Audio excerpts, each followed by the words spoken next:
Ma, ano ba yan? Ma, may gala kasi kami ng tropa mamaya. Hingi lang sana ako kahit mga 1 tipip lang. Ayan, Mark Aaron. Diyan ka magaling sa gala. Ni hindi ka man na makapagligpit ng pinggan. Ni hindi nga man na mag-imbis-imbis dito sa bahay. Mano man lang maabutan ka man lang ng kape at nagkakandayuko na dito sa pag-iintindi sa bahay. Eh kung kayo madukot dyan at makuha kayo ng kung sino dyan, maaksidente pa kayo, edi isipin pa namin kayo. Ganyan kayo mga kabataan ngayon eh. Ni hindi nyo naiisip yung mga taong nag-aalala sa inyo. Samantalang kami noon, Mark Aaron, Diyos ko po, sinusuong pa namin ng ilog, makakuha lang ng paggatong, ng pang-inumin. Ay, kayo naman, Diyos ko po, purwisyo ng gala pa ng gala ang nasa isip. Napakadaming pwedeng gawin dito sa bahay. Eh kung yung igagala mo, inililinis mo ng kwarto mo, kinukudkud mo yung inidoro doon sa likod. Kung kayo'y naabutan ng nanay at tatay ko, ay Diyos ko po, mata lang ang walang latay. Kapag nalaan na kayo'y lumabas ng bahay, akala nyo ba'y tayo'y mayaman? Akala nyo ba'y pinupulot at itinatay lang natin ng pera? Abay, budgetado na nga. Kasi, Diyos ko po, kayo mga kabataan kayo, napakaswerte nyo't hindi nyo naabutan ang hirap ng buhay noon. Eh kung naabutan nyo, kawawa kayo. Oh, lamat. Kung alam nyo lang Aaron. Mark Aaron. Buka ng shit. O basta mga pare, ganito ang plano ha. Kapag andun na tayo sa mga inasal, isang PM1 na only rice lang yung o-orderin natin. Isa lang ha. Tapos PM2 na hindi naman only rice. Makakatipid na tayo nun guys kasi doon sa order na only rice tayo, hihingi ng mga kanin. G? Okay? G. Oh, good day mga sir. Excuse me, order kami no? PM1 isa na only rice. Tapos, PM2 na hindi naman only rice, 3. Hoy kayo. Sinong maloloko nyo, ha? Wala na kayong maloloko dito. Alam na namin yung mga strategy nyo. Since mahal yung only rice, isang only rice lang yung o-orderin nyo. Tapos yung iba, mga mumurahin na. Ngayon, pag naubos yung kanin, tsaka nyo pupuntiryahin yung isang only rice lang na order nyo. Bubulos kayo ng bubulos, iisa lang naman yung in-order nyong only rice.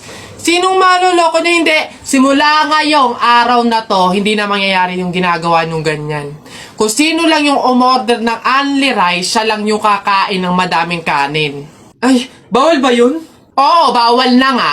Ngayon, kaya wag na kayong magtangkang magdaya-daya dyan mga abutan ng kanin nyo na yan dahil pababantayan ko kayo.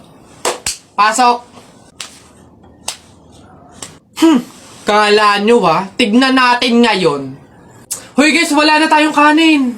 Hindi tayo lahat pwedeng humingi ng kanin kasi isang only rice lang naman yung order natin. Eh may nagbabantay pa. Hay, nakikita at naririnig ko kayo ha?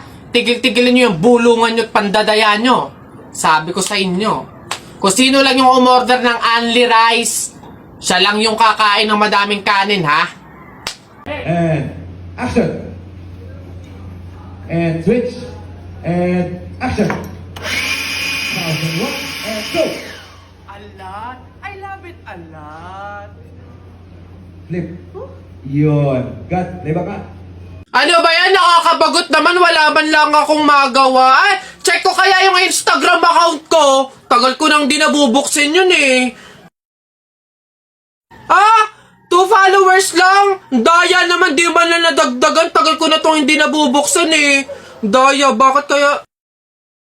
Oh, si Jepo ito Hala, sikat pala siya sa Instagram. Kaya siguro siya sumikat sa Instagram. Magaganda kasi ng mga pormahan ni Jepo eh. Gagayain ko to para sumikat din ako. Ganito yun eh. Isa pa. May isa pa yun eh. Ano pa ba yun? Ayaw, meron pa, wait lang. Ganito yun eh. Oh, isa pa. Ayun na, isang oras na. Titignan ko na yung post ko sa Instagram. Baka sikat na rin ako. Wala man lang like biskisa. Ginaya ko na kaya mga post ni Jepoy eh. Basan yung Jepoy na yan, pupunta ako talaga. Yung panapok talaga sa akin yun. Jepoy! Nakita ko yung Instagram account mo, famous ka pala dun ha. Ginaya ko nga yung mga post mo para sumikat din ako. Bakit walang nangyayari? Hindi naman kasi pwedeng manggaya ka lang ng mga tao para lang sumikat ka. Dapat meron ka sariling paraan kung paano mag-entertain ng mga tao.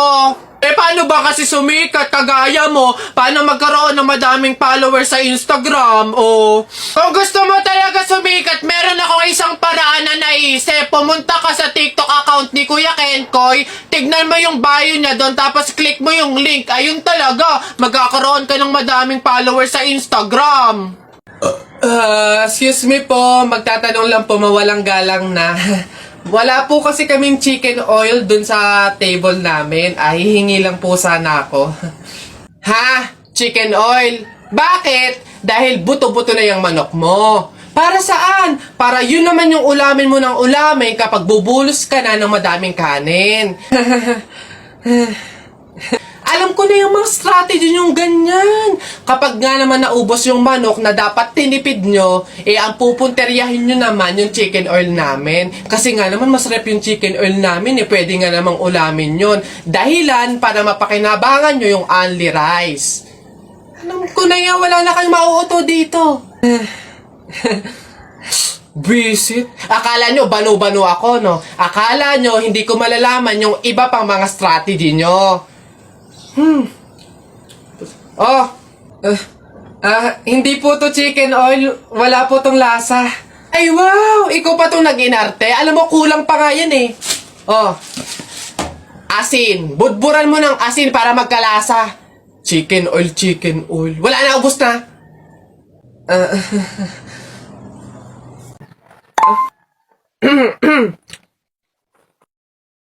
Huh? Hoy, babe! Oh, baby ko, 143, bakit? Dalawa ba account ba sa Instagram? Aha? Wala! Ito may nag-chat sa akin, no? Mukha mo yung nasa profile. Eh, alam mo, babe, poser ko yan. Ganito ang gawin mo, pag tripan mo nga yan, ipa-phone mo sa'yo, i-entertain mo. Tapos, pag nakikipag-meet ka na, ako yung sisipot para malaman kung sino ba yung poser ko na yan. Wait lang. Ano kaya pwedeng i-chat dito? Mahal na atake. Ay, hindi na yung agad-agad naman. Hello. Ayan. Ayun na. Kumain ka na ba? Ano ba pwede i-reply ko? Ito na lang. Handa akong magutom para sa'yo!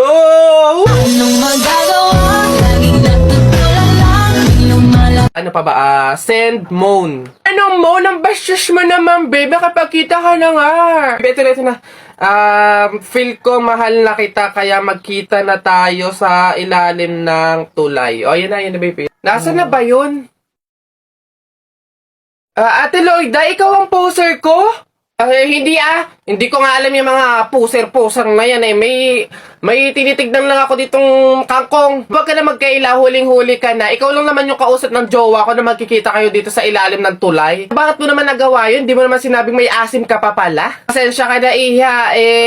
Ang pogi kasi ng boyfriend. Ay, hindi. Ano kasi, ang dami mo kasing followers sa Instagram. Naiinggit ako.